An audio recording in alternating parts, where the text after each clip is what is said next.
And if you have a lot of baskets or piles of laundry everywhere, not only is it an eyesore, but it definitely takes a toll on your mental state.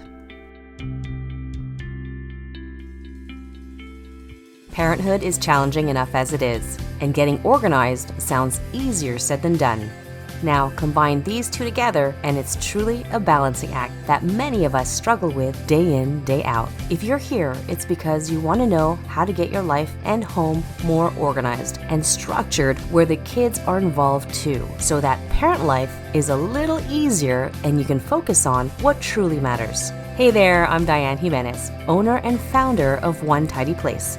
I created this podcast because I know parents have their hands full. I know this because I have 3 kids of my own. Each week, we'll talk about all things organizing, teaching kids life skills, and contributing to the home, being on the same page with your partner, and raising your kids together while you tidy up, go out for a walk, or just need some real talk. I'm here for you. Thank you for tuning in. Are you ready? Let's do this. Hey, before we start, have you grabbed my cheat sheet yet on how to decrease laundry overwhelm? Find out the strategies that other people are using, families with 3 or more kids. So head to diannejimenez.com/laundry overwhelm, all one word, and find out which strategy works best for you and your family to help decrease laundry overwhelm. Welcome back to another episode of Parenting Guide Organizing Habits Made Easy podcast. So before we get started, and I haven't done this in a long time, and I want to give a shout out to someone who left a rating and review on my podcast show on Apple Podcast. And they write, "Thank you for your honesty. Love this latest podcast. The fact that you said you were resentful struck a chord with me. I remember feeling the exact same way. My husband wasn't as forthcoming with help, so I just did all when it came to the kids till one day I just broke down and asked him for help. He had no clue I was stressing. So important to keep the communication open and let our spouses know how we're feeling. They aren't mind readers like us. As moms, we lose ourselves in our kids. Our lives change so much, but I can honestly say now, having grown kids, they see it. So it's important to show them that raising kids should be 50-50. Loved this one." Well, thank you so much, Emos, for this beautiful and wonderful review.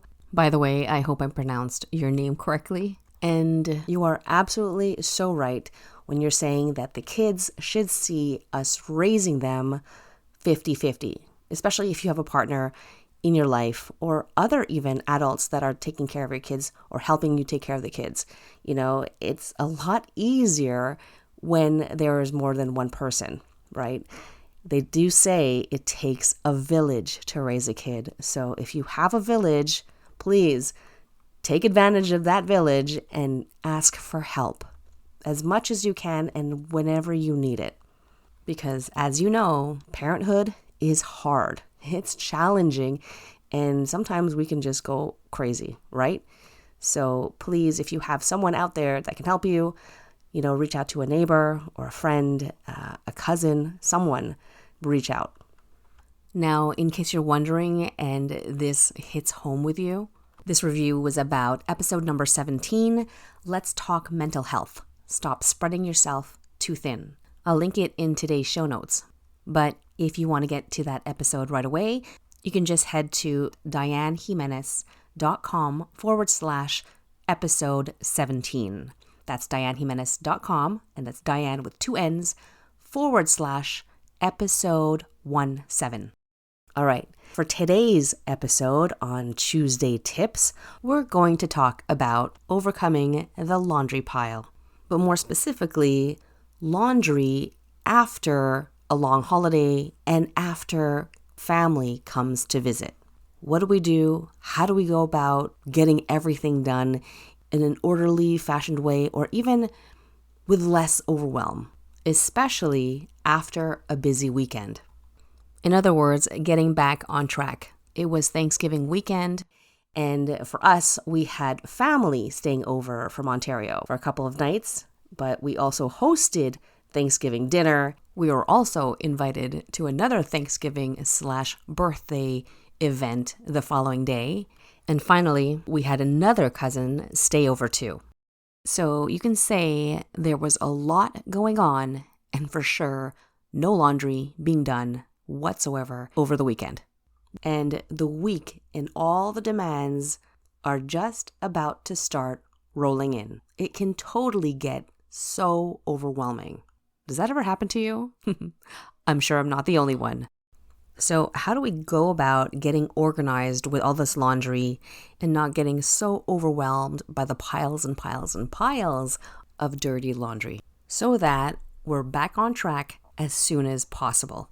So how do we go about getting organized and back on track? Here's my tip. The first thing that I do is to separate my laundry by category, priority, and consult my laundry schedule. If you don't have a laundry schedule just yet, you can grab it in the show notes. I'll link it here, or head to diannejimenez.com/46.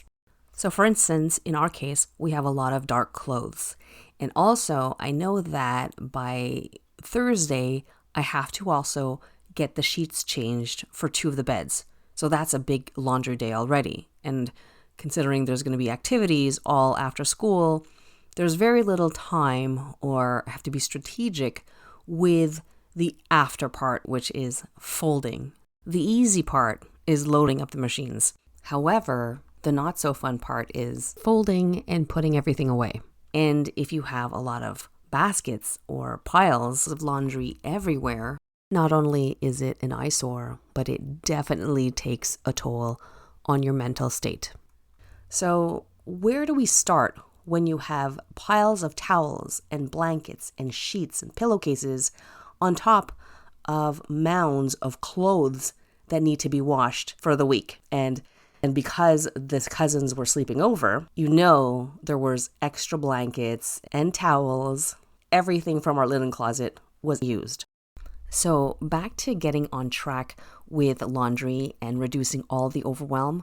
Not everything has to be done by the next day. I mean, it depends about your household, how you all function. But at our house, we kind of have to go by priority. So come Monday morning or Monday evening, when we're back to normal routine, we had no towels, or it was kind of still the towels from the other week. So I knew I had to get those done immediately. So those were obviously the first things to get washed. Now, it wasn't just one load, it was a couple of loads. Because if you've listened to my previous podcast episode, number 43, I started taking swimming lessons 2 to 3 times a week. So yeah, the towels were getting used up. So my strategy here to move strategically, avoid or decrease the overwhelm as much as possible, and to tackle categorizing and prioritizing is I'll start off with an open space. And it doesn't have to be that big. It can be just the hallway. And I will start sorting out the laundry and make distinct piles. And sometimes, to help me with this, I grab all the baskets that I have. This just makes things a lot easier if I have to pile them up one on top of the other and to create more space so we can pass by along the hallway. Or if someone is ready to start a load, they can just go ahead and grab a basket and start the load. And what I've been trying lately is try not to stuff my machine or fill it to like 3/4. Sometimes I'd even do a little bit less than that, so that when it comes to folding, it'll be so much quicker because it's literally less than a basket's worth. So it takes some adjustments and kind of getting used to like, hey, if I do smaller loads, that means just more laundry to do and a waste of electricity and waste of water, etc., etc. But the other hand is do small jobs at a time and finish them quickly so that you can move on to the next. And you feel that sense of accomplishment when you've done a whole load of laundry, folded it up, and put it away, right? Now, you're probably wondering, I've been doing this for years. What's the difference? This is nothing new. Well, for those of you who, if you were like us, we would just dump anything that was in one hamper into the machine. Now, I'm not talking about towels or sheets at all. They had their own laundry cycle, but I'm strictly talking about the clothing category. Whites, jeans, delicates, whatever. Mind you, we didn't have a lot of delicates at the time. It was all washed together. Whereas in the beginning, when the kids were babies, yes, for sure, we separated the baby's clothes from the adult's clothes. So right now, because the kids are a lot older and their clothes are getting a lot bigger, we can't just dump everything in the machine and stuff it all in one load. The machine actually needs space for the clothes to move around in the machine and the water to get through and make sure it cleans out all the stains that's seeped into the fabric. So please don't stuff your washing machine. It's not good for your clothes or for your machine to work efficiently. All right, we're finally at the end. So why not give you a recap of my strategy to reduce the amount of overwhelm and tackle the mounds and mounds of laundry after a very busy weekend of no laundry at all. Number 1, find an open space or just any kind of little space you have where you can sort out your laundry.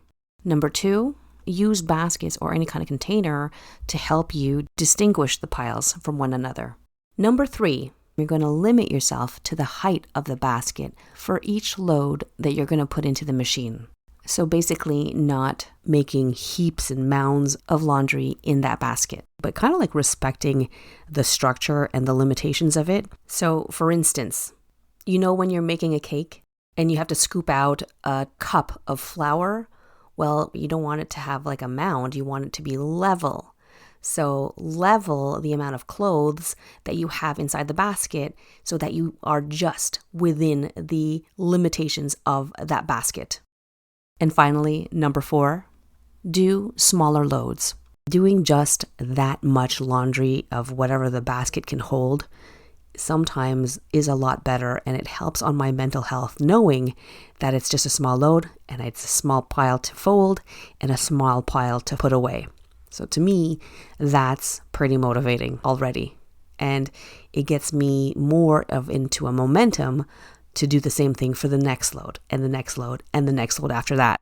So by the end of the week, I've done smaller loads more consistently and with more motivation to get things done because it was in small chunks.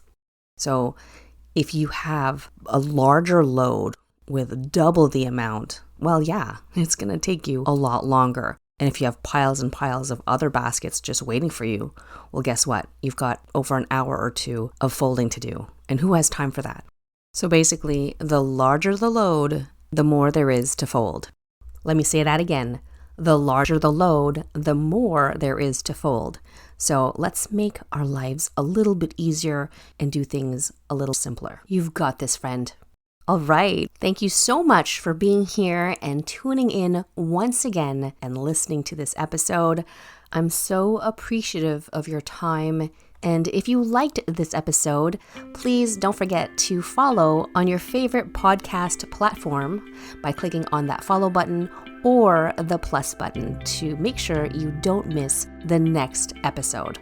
Until then, see you next time. Bye-bye.